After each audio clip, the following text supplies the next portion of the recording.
Hey guys, wanted to do a review for you on a rifle. This here is the Norinco Type 97.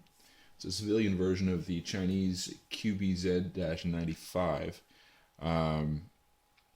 These have been in and out of Canada for some time. They've had to work to keep them in Canada. Actually, they were banned at one point because the first batch we had, I guess, was a little too easily converted to full auto, which obviously the police don't like. So we lost those. Then they fixed the problem, or fixed the ease of conversion, and we are successfully importing them again. These are non-restricted here in Canada, so we can take these anywhere. We could take a Ruger 1022 or a Mini 14, anything that's non-restricted, 22 caliber, 223, 22 250, rimfire 22, any of that, 17 HMR, this can go.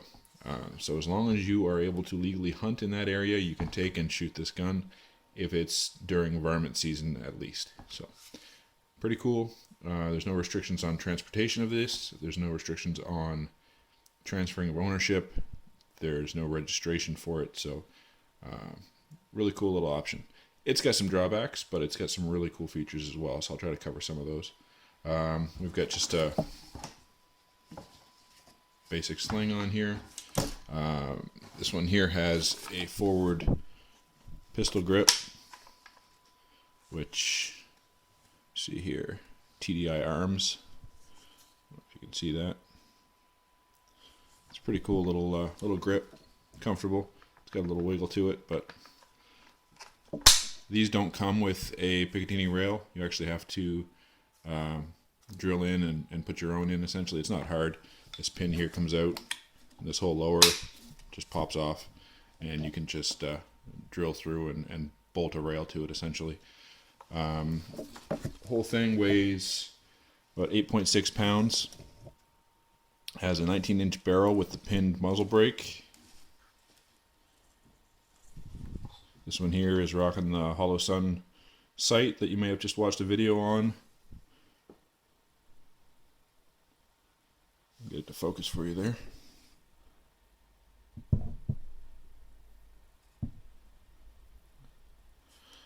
And this is an aftermarket rail on the top of it. It does come with a proprietary Chinese rail for their optic, but this one here is a pass-through, so you can actually see through the ghost ring sights. I don't know if I'll be able to show you on camera. I'll show you sideways, I guess. There we go. You can see the little circle there. You can see through the ghost ring sights. It's awful cramped in there. It's hard to see well, but you can.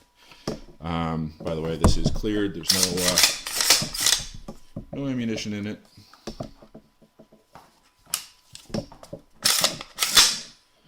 Charging handles there. Now you can buy new from T97.ca. I believe they're the same people that do M14.ca. You can get a new flat top upper for this. It gets rid of the carry handle and allows you to mount your optics lower. It comes in aluminum, I believe. You also lose your front iron sight. So something to keep in mind, but it is an option.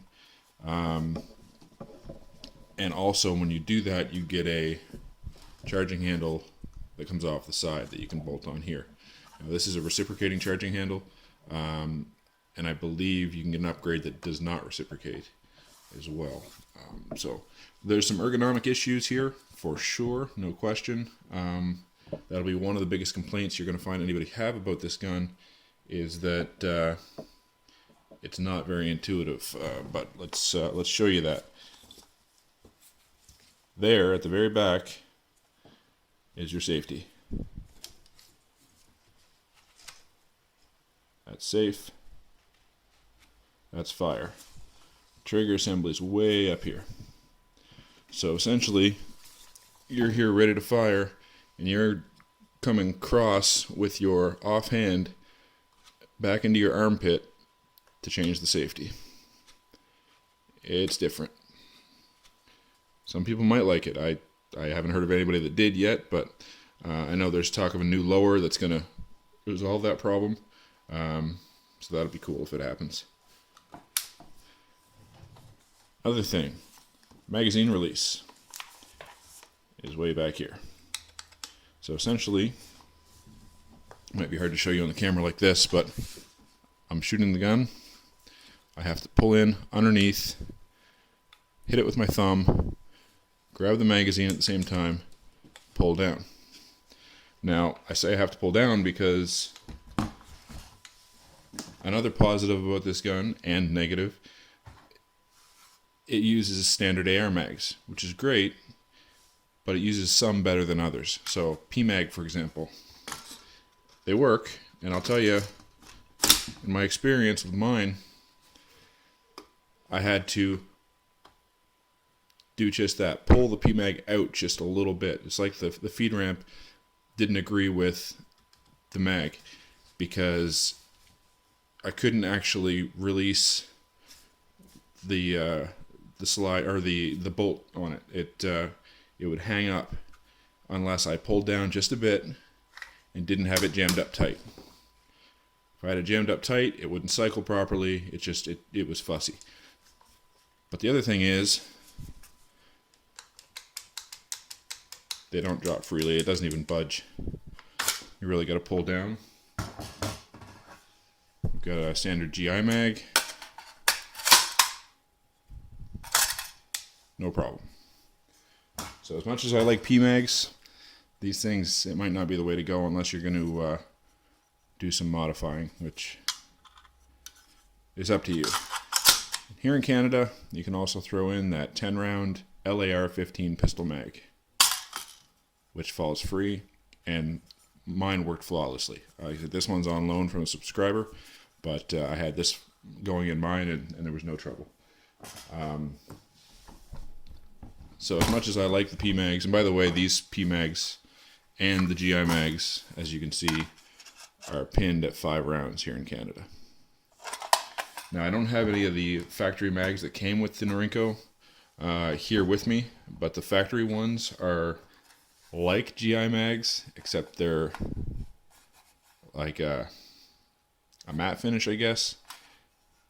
They feel cheaper for sure, and they have huge rivets, front and back, just monstrous, double the size of that, to keep them pinned at 5. It just looks hideous, but it is what it is. There's lots of other mags around. This thing has 3 gas settings. It's got a 0, 1, and a 2, essentially. And I'll show you the front here. Once 0 is going to be just a single shot. 1 is regular semi. And 2 is dirty, essentially. You're running dirty, you're in adverse conditions. You can flip it up to, right now it's on 1. And you just push this little thing down and rotate your gas block. This is a short throw piston system, piston gas system.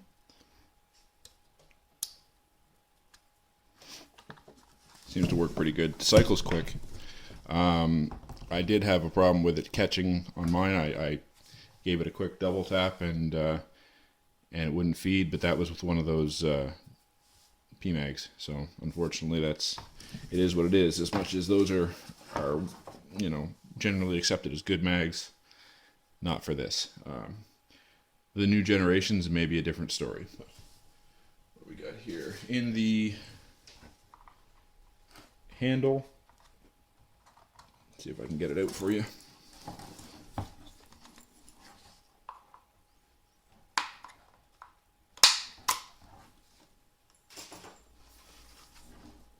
It does come with a cleaning kit like most Chinese rifles and a lot of the Russians do. And it's just a little multi-piece rod kit. You thread it all together. Pretty handy.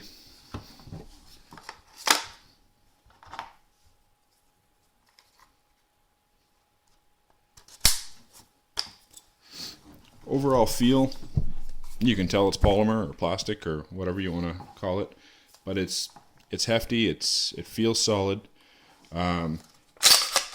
Trigger pull on this is between 4.5 to 5 pounds, But one thing to notice is you don't know when it's going to break. It's smooth up to here, and there it goes. There's actually there's no take up. There's lots of take up, sorry, but it doesn't actually stop to let you know that it's going to break, which is a little different, but let me see if I have anything else on that. Yes, this is 5.56 or 223. It is chambered for 5.56. Originally in China, these are chambered for proprietary round 5.8 by 42. So they've redone that for North America or for Canada to allow us to use our 223 and 5.56 rounds. Pretty handy. Like I said, you can take it out varmint hunting, and there's no restrictions on that, so that's a bonus for us. Ghost ring sights from the factory. I found the ghost ring sights very nice, actually. I was able to group them real nicely just off the shoulder. This thing points nice. Being a bullpup, it's in nice and close to your body. It's easy to hold. The weight is in the right place. You don't get tired having it out. So yeah, definitely highly recommended for those type ergonomics. For the ergonomics as far as controls go, it's lacking. But it's pretty cool. It's a neat little gun. Runs for about $1,000 Canadian. Like I said, non-restricted. Don't have to have it registered anywhere. And you can use it pretty much every day. So, anyway, guys, hope you liked the video. Go ahead and hit that like button. Subscribe to my channel. I'll have more videos coming your way. Also, check me out on Facebook. And I also have another channel up if you're into knives. Northeastern Blades. So I have that as a YouTube channel and as a Facebook page. Again, that's Northeastern Blades. Check me out there, and we'll talk soon. Thanks.